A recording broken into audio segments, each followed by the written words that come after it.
नमस्कार जय हिंद साथियों, मैं रविंदर अलूट पाठशाला में आपका स्वागत है। देखिए इस वीडियो के अंदर जो हम बात करने वाले हैं, हम बात करेंगे राजस्थान कर्मचारी यानी कि संविदा कर्मचारी।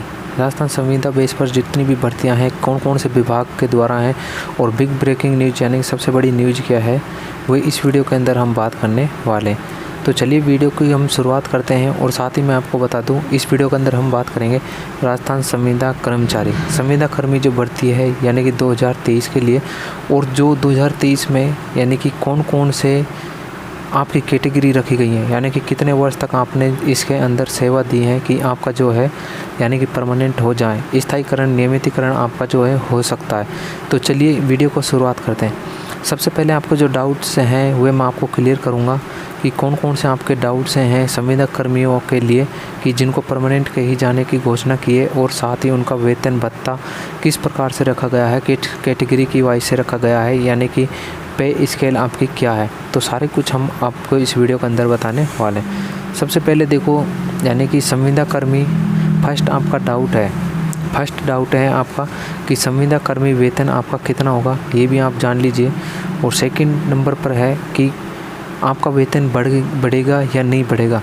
और तीसरा जो आपका डाउट है वह है वित्त विभाग का आदेश, यानी कि जो आपकी वेतन भत्ते जो निर्धारित करता है वित्त विभाग, उसने संविदा कर्मियों के लिए, जो भी संविदा कर्मी भर्ती में जो भी चयन है, जो भी अपनी सेवा दे रहे हैं, उनके लिए क्या उनका आदेश है और वेतन के लिए उनका क्या आदेश है, ये सारी हम बात करेंगे। और लास्ट है आपकी जो सैलरी में यानी कि बढ़ोतरी किस प्रकार से की गई है, कौन सा फॉर्मूला आपका लगाया गया है कि आपके जो वेतन में यानी कि सैलरी में जो है यानी कि बढ़ोतरी हुई है। तो चलिए वीडियो को करते हैं शुरुआत। सबसे पहले हम जानेंगे, देखो सबसे बड़ी न्यूज़ तो है कि राजस्थान संविदा कर्मचारी के लिए, इसके लिए एक यूटीवी में ये भर्ती आती है। यूटीवी का मतलब होता है अर्जेंट टेम्परेरी बेसिक्स, यानी कि ये जो है अस्थायी होते हैं, जो कि संविदा बेस पर होते हैं। वित्त विभाग इनका वेतन निर्धारित करता है, जो कि राज्य सरकार को देकर अपने निजी, स्थानीय या नियमितीकरण के द्वारा आपकी जो है वेतन भत्ते निर्धारित किए जाते हैं। लेकिन मैं आपको बता दूं, यूटीवी जो है इसके द्वारा ये भर्ती कराई जाती है। कौन कौन से विभाग में होती है कि जो कर्मचारी अथवा संविदा कर्मी जो होते हैं यूटीवी के अधीन काम करते हैं, यानी कि जो संविदा कर्मी में जो भी भाग ले रहे हैं, जो भी अपनी सेवा दे रहे हैं, सब यूटीवी के अंदर आते हैं, यानी कि अर्जेंट टेम्परेरी बेसिक्स। देखो उनकी सैलरी आप जान सकते हैं कि कौन कौन से क्षेत्र में कितनी सैलरी रखी गई है, ये भी आपको जो है पता होना ज़रूरी है।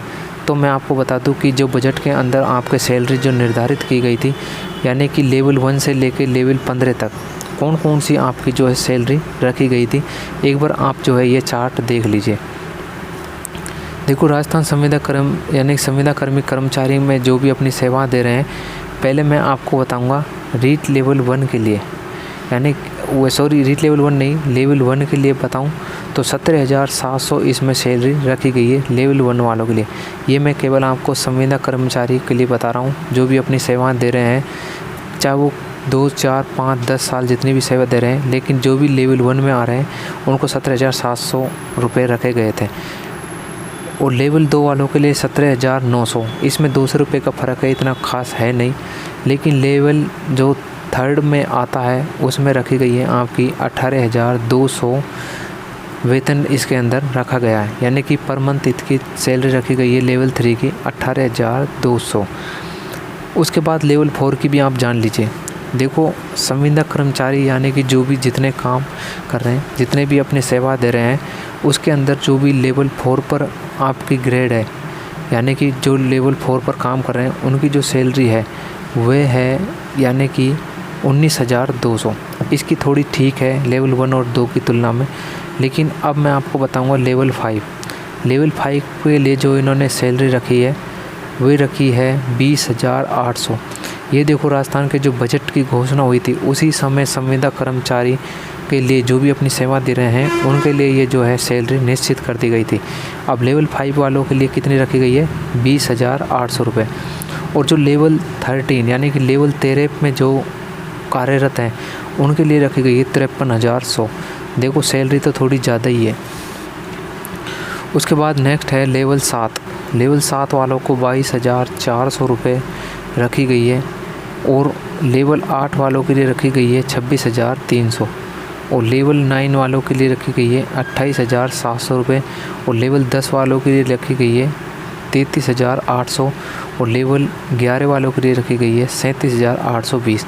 ये जो मैंने आपको लेवल 3 यानी कि 13 तक आपको सैलरी बता दी गई है, जो भी आपकी घोषणा की गई थी। उसके बाद देखो लेवल 13 की मैंने आपको नहीं बताई। लेवल 13 की जो सैलरी है उसकी अंतिम सैलरी कितनी हो सकती है, यानी कि 20, 25, 30 साल के बाद सेवा देने के बाद आपकी जो सैलरी कितनी हो सकती है, वो हो सकती है लगभग 1,60,000 के लगभग हो सकती है। इसमें साफ साफ आपका लिख दिया गया है। केवल 8 वाले जो है ECG वाले होते हैं, केवल 10 वाले जो हैं यानी कि फार्मासिस्ट होते हैं और लेवल 11 वाले जो हैं शिक्षक होते हैं, यानी कि जो 3rd ग्रेड की भर्ती में आते हैं वह होते हैं।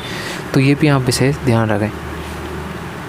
देखो UTB की जो शुरुआत है यानी कि अर्जेंट, टेम्परेरी और जो बेसिक्स हैं, यानी कि इसकी जो शुरुआत है 3 जुलाई को रखी गई थी। 1 मई से ये लागू कर दी गई थी। लेकिन यहाँ पर मैं आपको थोड़ा डिटेल से बताने जा रहा हूँ कि सभी संविदा कर्मियों के लिए, चाहे वह किसी भी विभाग का हो, चाहे चिकित्सा विभाग का हो, चाहे शिक्षा विभाग का हो, चाहे अल्पसंख्यक विभाग का हो या वित्त विभाग का हो, किसी भी एजुकेशन डिपार्टमेंट का हो, यानी कि हम सभी के लिए एक जो मैं आपको बात बता रहा हूँ उसकी वेतन के लिए कितना वेतन यानी कि इंक्रीज होगा, कितना बढ़ेगा। राजस्थान सरकार के लिए बड़ी अपडेट जो मैंने आपको बताई है यही है जो कि बजट के अंदर पेश की गई थी। इसी बजट के हिसाब से ही मैंने आपको जो सैलरी का आंकड़ा है यानी कि चार्ट है वो मैंने बताया। इसी हिसाब से आपकी लेवल 1 से लेकर लेवल 13 तक आप जो है अपनी सैलरी का आंकड़ा देख सकते हैं कितनी आपकी पहुंच सकती है। उसके बाद देखो एक और देख लीजिए आप, सभी संविदा कर्मियों को परमानेंट को लेकर एक बड़ी खबर सामने आ रही है। किन संविदा कर्मियों को परमानेंट किया जाएगा और किन को नहीं किया जाएगा। अभी चुनावी साल है, आपको पता होगा। सरकार को भी अभी संविदा कर्मी अपनी ओर आकर्षित करने की कोशिश कर रहे हैं। तुम्हारी तरफ से सरकार जो है ध्यान नहीं देगी तो आपको परमानेंट कौन करेगा। सरकार से आप बोलेंगे नहीं तो आप कौन सुनेगा।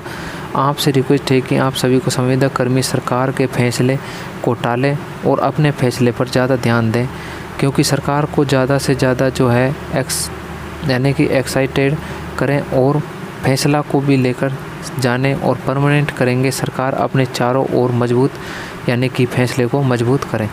तो ये जो आज की अपडेट है इस पर आप ज़्यादा से ज़्यादा ध्यान दें और अपनी बात को रखें और नियमितीकरण, स्थायीकरण के द्वारा ही सैलरी का निर्धारण किया जाएगा।